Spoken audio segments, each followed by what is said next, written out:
All right, brother Eric, the Union Steward, man. I see you on the social media, and now we got you on the show. How's it going?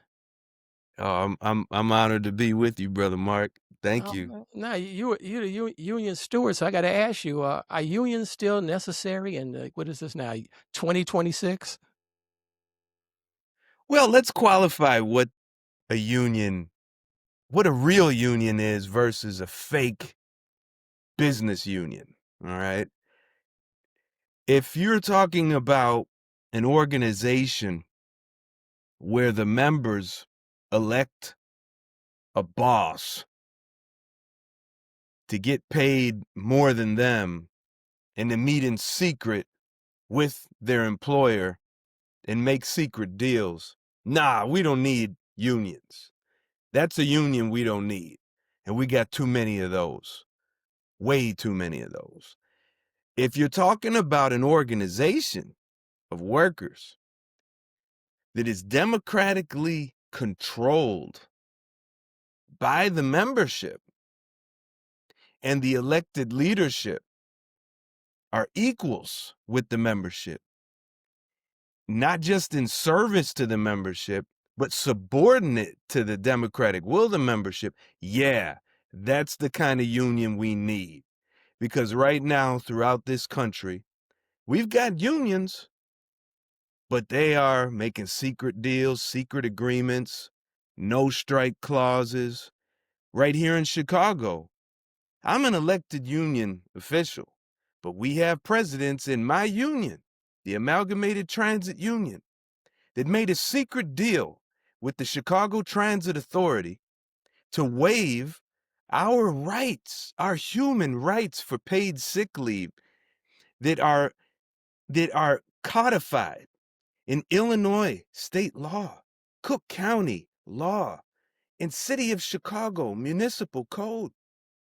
And yet the managers got paid sick leave and short-term disability, and the rest of us have just short-term disability. So we're coming to work sick, spreading it around. We're making the riders sick. The riders making us sick. We take it back home, make our children sick, and then we get written up and fired because we got to call off sick. I hope that answers your question. No, I totally understand. I'll try to make a long discussion short, but I may go over because this kind of conversation you can't really do it in 5 minutes. So we'll see how this rolls. Yeah. There are, most Well, workers you are not. asked me a deep question, brother No, Mark. no, I that mean was cool. that, No, that was cool. you That know was what I cool. mean? I just had to Oh, no, elaborate. I love it. Now, most workers, quote unquote, workers in the states, United States, are not unionized. But do they actually know? I don't know if they teach this in the public schools. Do they actually know how they, if they're not even unionized, how they benefit because of unions? Like 40-hour work week, blah blah blah. Do they know this? No. And that's because the most important part about union history or history of labor in this country is not taught. And that is what the people did, the ordinary people, not just the union in name with elected people or with leadership. I'll give you a quick example. In the state of Illinois, in the late 1800s, before 8-hour workday existed, it was actually state law for 8-hour workday. But what happened was, and this was in other states too, that employers would give the employees separate agreements and say, look, if you want to keep working for us, you're going to have to do more than 8 hours quite often.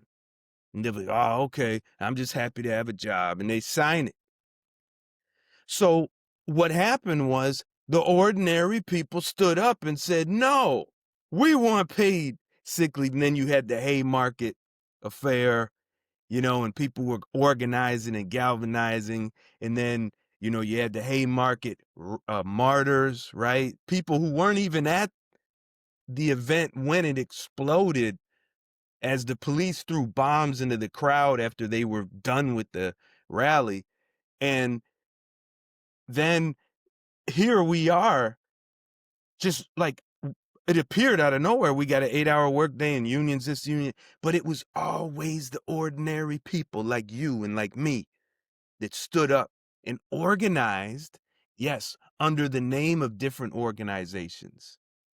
And then the United States government began to get scared because the companies were saying to the government, look, man, you better send some soldiers down here. These people want 8-hour work day. They want overtime. They want old age pensions. We're gonna kill them if you don't do something. So the government's all right. Well, this is what we're gonna do, guys. We're gonna make it legal to have unions, but there are going to be all kind of restrictions. There's going to be restrictions, right? And so then you, over the decades leading up to the 40s and the 50s and the 60s, you had this thing called business unionism, where the unions were slowly being taken out of the hands of the workers and being put in the hands of the elite elected leadership and the politicians. Well, you would agree that in some states, maybe parts of Illinois, where we are, the workers have been convinced, especially people who are politically conservative, have been convinced that unions are no good. We have a lot of right to work states. 'Cause like I said, I want to say earlier, I have to do my own research because if somebody asked me what is the Davis-Bacon Act, I couldn't tell you. Prevailing wage or whatnot, a 40-hour work week, 8-hour day, all this kind of stuff. But when I say that because we're about to move into this AI era, and some people call it the techno-feudalism era. And we do need unions, but here's the question. Do some people who make, let's say, under 40 grand, let's use 40 grand, people earn under 40 grand, do they need a union? Or 50 grand, do they need a union?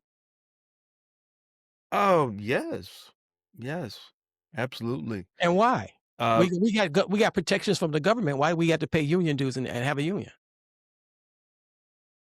well, the employers, these companies don't necessarily follow the law. And I just gave you a perfect example here in Chicago with the Chicago Transit Authority, you know? So the law is the law, right? Who enforces the law? Well, the government, all right? Who is funding that, right? Who is paying the politicians who appoint, hire, contract these individuals or bodies, right? So it's always corruptible. So we need the workers not so much to be unionized as much as to be organized. From your organization organically, you will have a union. And there's a very good example here in Chicago. It's called God, I may get it wrong, Amazonians United. And these are Amazon warehouse workers that are not Teamsters. They're not RSWU, they're not SEIU. They're just Amazon warehouse workers that are taking control of their working conditions. And that's very important, Brother Mark. It's not just wages, it's working conditions. Because you could pay me $100,000, you could pay me $200 an hour to do a job. But if it's dangerous as hell and I'm getting my fingers chopped off, electrocuted, and poisoned, how long am I going to live? I may make it a couple years, but you got to I have know. a working conditions. I'm going to talk about the CTU, then we're going to wrap up. I'll bring you back. We can talk more about the unions. And I'm not anti-union. When the people know I got to play the devil's advocate. I imagine, it's me babbling now. I imagine they were benevolent slave masters back in the day, and they had regular slave masters or mean slave masters, but they were all what? Slave masters. You know what I'm saying?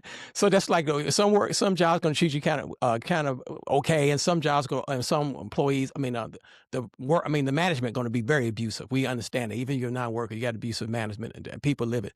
The CTU, I'm going to talk about narratives, and we're going to end the show on narratives. The narrative, of course, in the popular media, if people read or look at the popular media, that the CTU, Chicago Teachers Union, are bad, bad, bad. They don't need all that money and blah, blah, blah, blah, blah. And so, and I am pro union, but I buy into the narrative because they repeat it over and over again. They don't need all that money. They're the highest paid teachers. So how do people who are union or pro union, with the union, but not a union, but pro union, how do they counter that narrative that the teachers union is bad and unions in general are bad?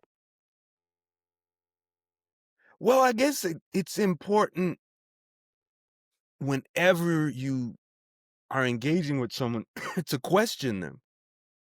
Okay, what makes them so bad? What happened? What'd they do? That's so bad. Explain. And eventually I've found that when you go back and forth, you start finding out that a lot of the people that don't like the CTU, they just don't like the CTU because they're told not to like the CTU. I mean, I'm not going to say that they are without corruption. I don't, I abhor any union where the officials make more money than the members. I mean, that's just disgusting. So you have presidents that make a lot of money. You have officials that make a lot of money off the members. How can you relate to those people? Fancy offices and uh, fancy clothes and expense accounts, and what do you need that for? You're gonna lose touch with the people you're supposed to represent. But the CTU is a very militant union, so when they do win, and they do win good for the members, but the consequence of them winning is that the workers, the teachers, are lifted further away from poverty, which means they can spend more time doing their job as opposed to worrying about surviving. And so if you don't have an organization like the CTU with such a controversial militant uh, uh, leadership and rank and file, what will happen is the employer, the uh, Chicago board, education board, and the politicians will start to pick favorites among the teachers.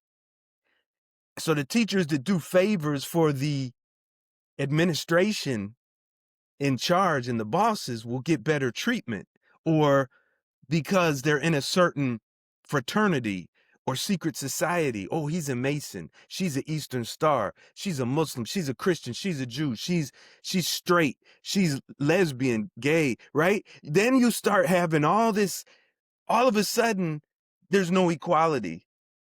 If you have a strong militant union, you have one thing that's called seniority, and it don't matter what your color is and what signs you can throw in secret to somebody.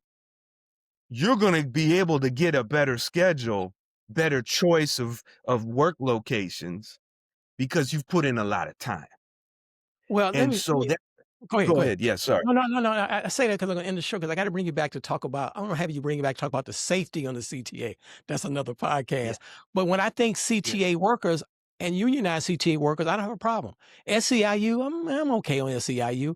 So that's what I'm saying. I think people have to work on the narratives, and whether you are unionized or not, we should unionize. You should be pro union. Hey, Eric, the Union Steward, thanks for being on the program. I can't thank you enough, man.